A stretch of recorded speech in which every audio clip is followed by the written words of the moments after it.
on the right road. That means there are other roads. And the problem is when we're dating and when we get married, we think that there's just one road and we go to other roads because we're tempted, because this road seems boring, familiar. Come on, how many people get married and try to act like they're single? Because they become bored on the road. See, the problem, if you stay on the road, no matter how long it is, you'll get you where you need to go. Dorothy lands. Boom. She lands, Emerald City. She's got to go to where the king is, the wizard. Now, we're not going to see the wizard. We're not going to see King Mordecai. We're going to see King Jesus. Amen. And if we're going to get to where King Jesus is, we've got to be willing to walk the road that Jesus walked. And when you walk the road that Jesus walked, you'll see what Jesus saw. You'll get the results that Jesus got. Watch what happens. She lands here. Boom. A place she's never been before. Know nothing about. And when she lands here, Devin, all she got with her, pay attention, all Dorothy has with her is a dog and a basket. She's got a dog because all her life, that's all she ever confided in was a dog. All she spent time with was a dog. She got laughter and joy from a dog. She didn't deal with other people, but she dealt with a dog. So all she knows is dogs. So is it possible every man she meets, she compares him to a dog? Sisters, I know you're quiet, but you said it before. All men? Could it be? The reason you said they're all dogs. Now listen to the statement. How are you going to say all men are dogs? Do you know all men? You know all men. Now what that say about you? Watch this now. I'm getting everybody. I ain't picking on no. Everybody going to get it this time. She lands. Let me hurry up. Watch this. She gets here. And today we're only going to look at one person she meets. Just one. She meets three. I promise you it's going to bless you. Here's the first person she meets. She lands. Now, when she lands, you remember the house crashes on the bad witch. What does she get from the bad witch? The silver shoes. Isn't that like a sister? Girl, let me get these shoes. Girl, I don't know this place, but I sure don't want them shoes. Give me them shoes. Look at them. And the munchkins, they help her. Come on, they the people that work there. You know, they the shoe store, the people that get the shoes.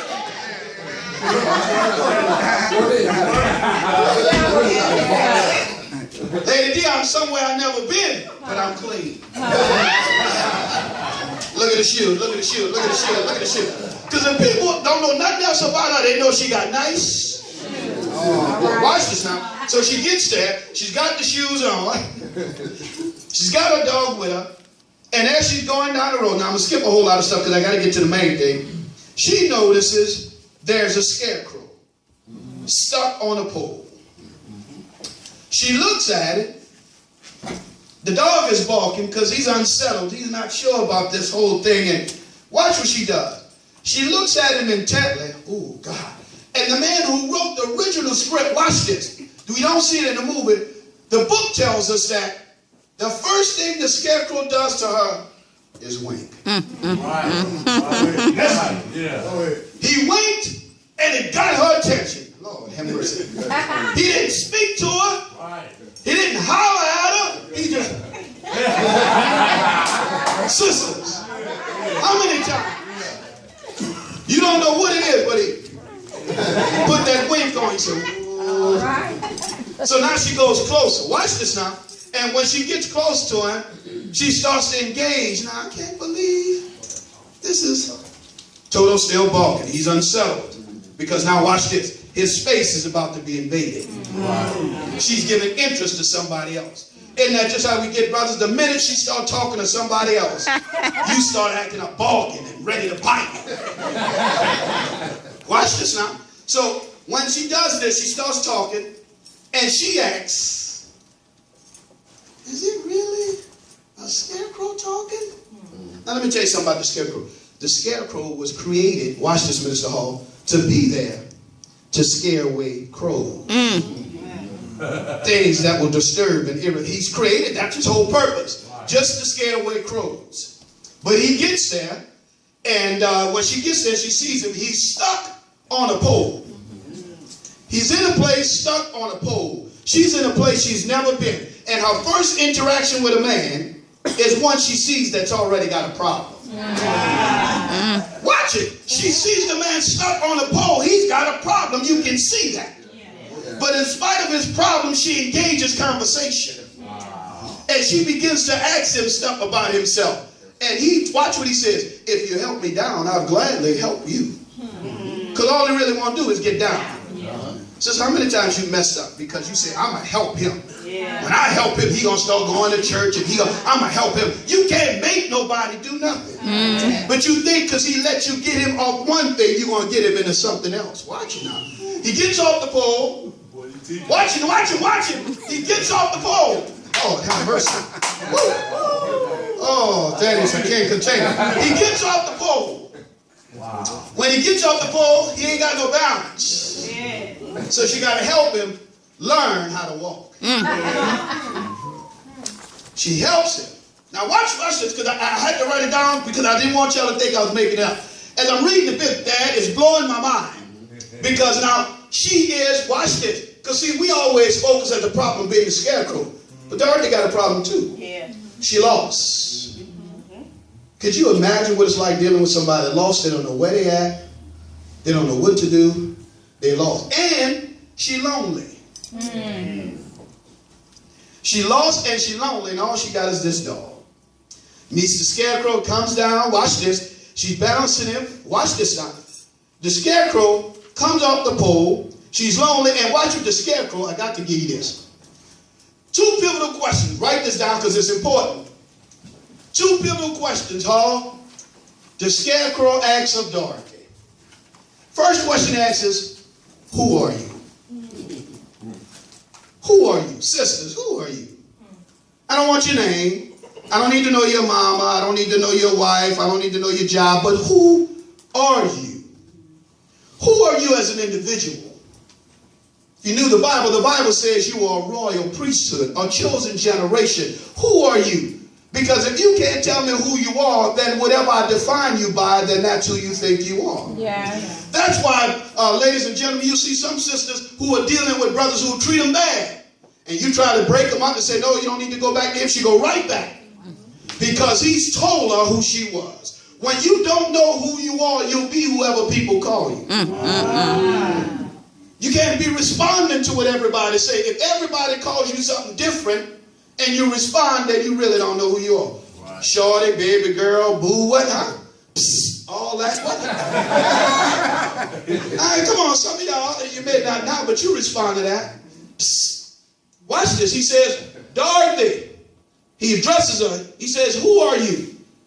And unfortunately, she tells a man, watch this, the first man she ever met who does not have a brain. The first man she ever met does not have a brain, but he asks her a question and she entertains it. He says, who are you? She tells him. Watch this. Then the second question is, where are you going? Let me ask you, ladies and gentlemen, do you know where you're going? Diana Ross said, do you know? Yeah. Where you going to? Do you like the things that life is?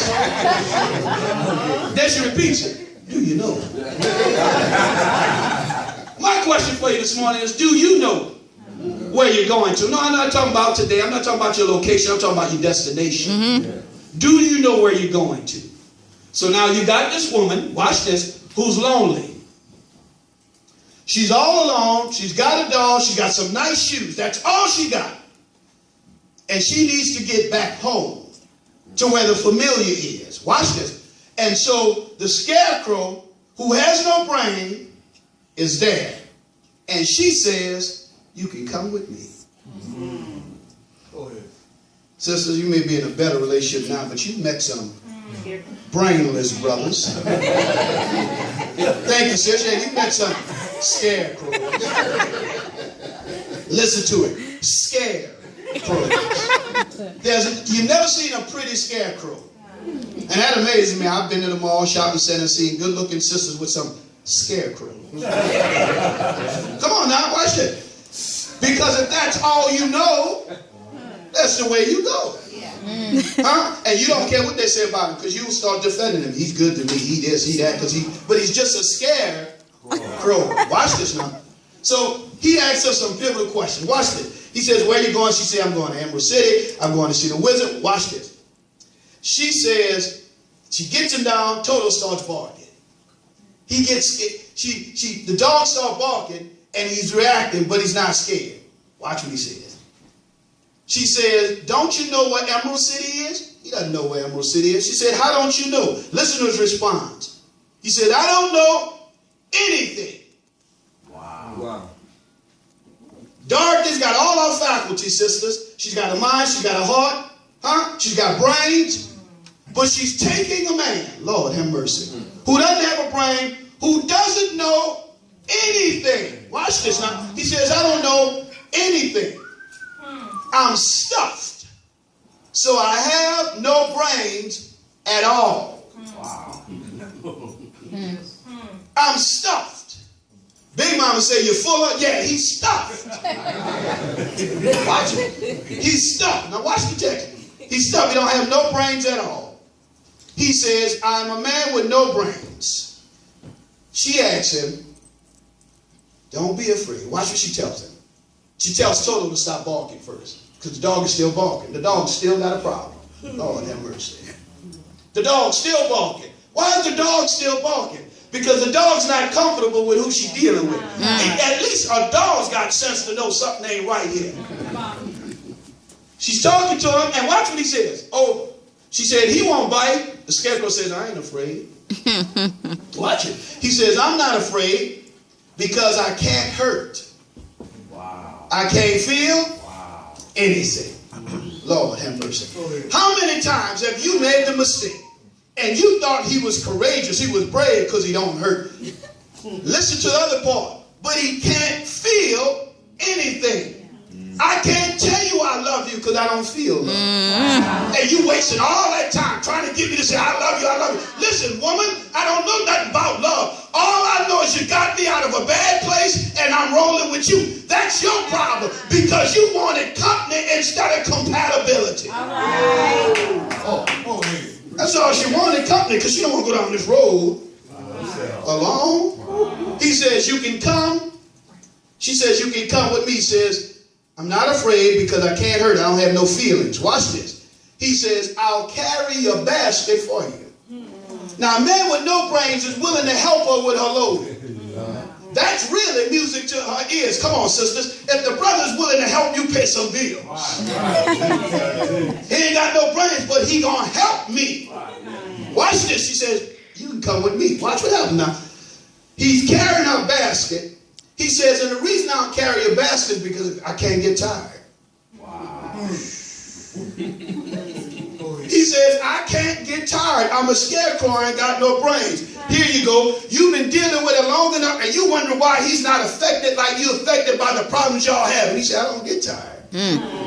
I can deal with your foolishness as long as you give it. You can't deal with mine, but I don't get tired." That's what he said. He said, "I don't get tired. I'll go with you, Dorothy. We can go see this wizard, and I'll help you all the way because I don't get tired." Watch this. But he begins to talk because he ain't got no brains. He don't know how to shut up. You ever met somebody that talks so much they tell you all their business? If you haven't met them, let me tell you how you get to meet them. When they start talking, you just say, "Oh, really? Oh, is that true?" Because watch this, they'll tell you all their business. Watch what he said. Then he tells her, he kills her with this blow. He says, "I got a secret." He says, "I'm only afraid of one thing." He said, "You're afraid of the farmers that created you." Listen to this. He said, "No." Warning. Flashing light should have went off in her head. You're not afraid of the person that created you? Maybe he don't want to come to church because he ain't got no fear of God. I don't care nothing about no God. Maybe that's your thing. You go. I ain't afraid of that. He says, the only thing I'm afraid of is a light match. A I'm only afraid of hell, fire. I'm only afraid of that light. I'm afraid of that stuff that I think can hurt me. That's the only thing I'm not afraid of you. I'm not afraid of where we're going. Now watch this. Dorothy is taking a man down this road, and she is lonely, she is lost, and she's longing for somebody. And so watch this. Instead of just going where she's told to go, she has to get off the path to entertain. Whenever you get off the righteous road to entertain people who are not on your road, you wasting time getting where you need to get. And so now you're trying to make up time with somebody who don't really care about you. Watch this. He never says that I love you, Dorothy. He never tells her I care about you. All she's concerned about is that he's willing to help me. How many times have you settled for company instead of companionship? Instead of compatibility. Y'all ain't compatible. Watch this. She helping him, but he ain't trying to help her. All he wants to do is, I carry the basket. Watch it, if I can go where you go. Now here's Dorothy's biggest problem. When she gets there and she lets him know she's lost, they say, all you got to do is follow. Don't lead.